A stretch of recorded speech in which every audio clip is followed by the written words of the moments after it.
made it through to top 16. And when I made it through to top 16, it became a huge spark where people were like, how is a CHIDIMA South African? You know? So then people were not happy, or should I say South Africans were not happy, and felt like I wasn't a good representative for South Africa, and I was stealing a South African's spot, which I felt that was really unfair because I am also South African. And closer to the finale, unfortunately, certain things had happened before, and a statement came out as well, which is the reason why I had to withdraw from the competition. So for clarity, how are you a South African? I was born in South Africa. Okay. Yes. Well, to Nigerian parents? Yes. Okay, just checking. I'm not even looking forward to going back. I just want to explore more. I want to stay longer and just see what happens. You'd be like, you know what, I'm relocating from South Africa to come stay. I think it's safe to say I'm not going back again. It's been so hard, I won't lie. There were times where I would like literally cry myself to sleep and just be like, why me? Like I wanted to end. Origin? I'm a Nigerian and my wife is a South African. Oh, all right. And I've lived in South Africa as well. I spent 10 years in South Africa. And do you have kids in South Africa? Yes, I do. And I suppose they are South African citizens. Exactly. All right. And what surname are they using?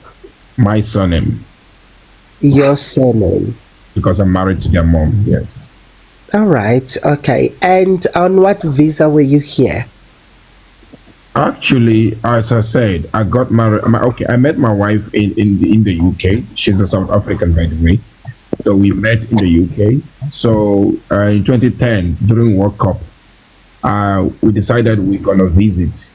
And that time we don't have children, so we decided we're gonna visit South Africa to watch the World Cup. So that was my first year. That's my first time entering South Africa. So I came with a visitor visa, because there's no other visa suitable for watching a World Cup other than visiting visa. So we came there, the World Cup ended, we returned back. I think it was a few weeks. We returned back to the UK. Then I have to return back again in 2013, and then with a visitor's visa, then got married to my wife in South Africa. So I am. Okay, wait a minute. I like it. With a visitor's visa, you got married to your South African woman. Yes. All right. That's correct. Okay. So I am going to ask you the same question I asked Cucumber. In your hearts, Right. are your kids a South African or Nigerian? It's called dual citizen. They are both. Okay, but then when you look at them, do you see them as Nigerian kids or otherwise? That's what I've just said. They are Nigerian. They are Nigerian kids that have every single right that you have as a South African. Firstly, I would like to say that I'm grateful that I once again have been able to get an opportunity to have my faith in our courts. And I remind everyone that I was born in South Africa. I have applied through the proper legal channels to have my status and citizenship determined. I believe that I have been treated unfairly and targeted, and there has been an attempt to make me as an example. But my message is not going to be one out of anger. South Africa is governed by the rule of law, and we should not allow xenophobia and misinformation to determine how people are going to be treated. We should all be guided by the spirit of Ubuntu. Throughout this ordeal, I have availed myself of all appropriate legal recourse, and I'll continue to respect and abide by each process. Finally, I would like to thank my family, friends, supporters, and my legal representatives for their unwavering support and commitment to my case. Thank you. I mean, we've lived with people from outside of Africa, South Africa actually, for 32 years. 32 years, in millions and millions of them. But if you walk right down the road, you'll find that they now are taking over buildings. There's prostitution, there's drugs, there's cartels, there's mafias. Everything in this country is a fertile ground for criminals to thrive. So we're not getting the best of the best when it comes to immigrants. We're getting those immigrants who are running away from their countries because they know that they are criminal elements, and our government is just letting them be because they want to paint them as victims. They're not victims. Cinda, how are you determining that these are illegal foreigners? Because, I mean, we know that already last week General Mkhwanazi did say that there needs to be a way to verify, but how do you verify? Well, it's not our job to verify, but when we're marching, when we're doing operations, there's always the police. It's their job to ask people for their papers, and if they don't have papers, then obviously they're illegal. And we've had a number of people, every single place that we go that is a hub for foreigners, there's tons of illegal. Very few of these people are documented, actually. Very, very few. And the ones that are documented are not behaving and carrying themselves in this manner that these that are not documented are. And that is the problem that we have today, is that everyone is being grouped with the same type of banner. When we talk about illegal immigrants, nobody wants to hear the parts about illegal. You all just want to say foreigners and xenophobia and whatnot. We are talking about people who crossed the border or who flew here with no documents and then started building a life for themselves. We don't know these people. We don't know their background. We don't know what type of crimes they're running away from in their country. But we're supposed to just integrate with those people and life must carry on, because if we don't, then we're xenophobic. There's nothing xenophobic about wanting law and order in your own country. And this thing of calling us xenophobic is not going to work anymore, unfortunately, because we don't care what you label us. We really don't care. Call us whatever you want to call us, but South Africa is not going to die at the extent of people trying to tell us what to do in our own country to make sure that it's surviving and it thrives for the future of this country. So what do you make then of the criticism that you're only targeting black African foreigners? Look, I don't think criticism is abnormal. Criticism is normal. But like I said, anyone who's criticizing us, criticize us with something in hand. Because I think there's a culture amongst governments that believes that South Africans are quick to forget. We complain about something, we sit on social media, we complain about it, we move on to entertainment and we forget. So we want to prove a point that when we say we're tired, we are actually tired. And it's time that government takes us seriously, because I've said this again and I'm going to say it again. Last time we were here, I asked any government official to come through and actually walk the streets, walk the CBD, live the life that an ordinary South African does, and none of them took on the challenge.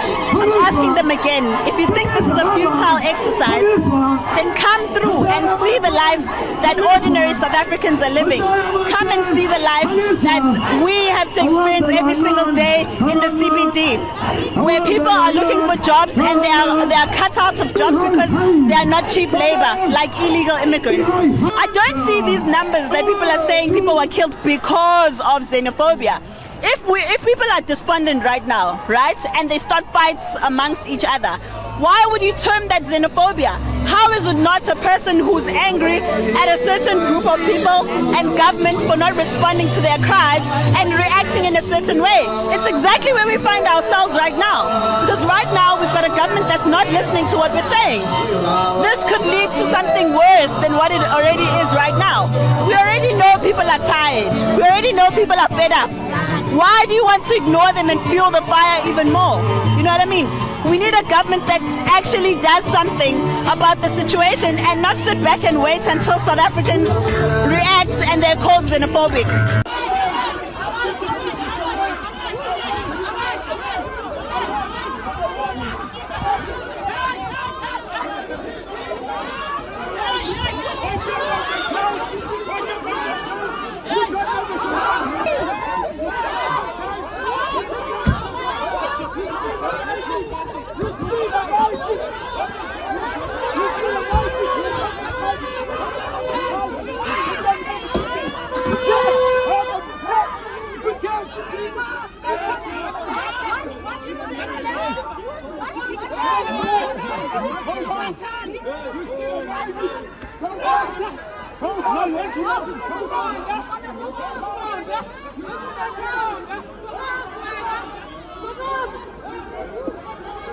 You're not gonna hit anyone! Come on!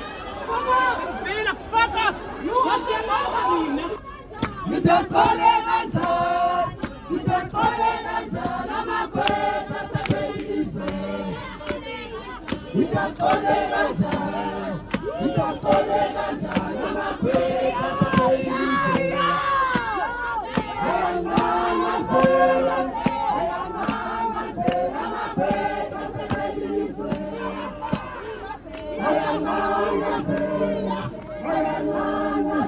they must be here in the country lawfully and for lawful purposes and conduct themselves in a manner that is respectful to our country and its laws.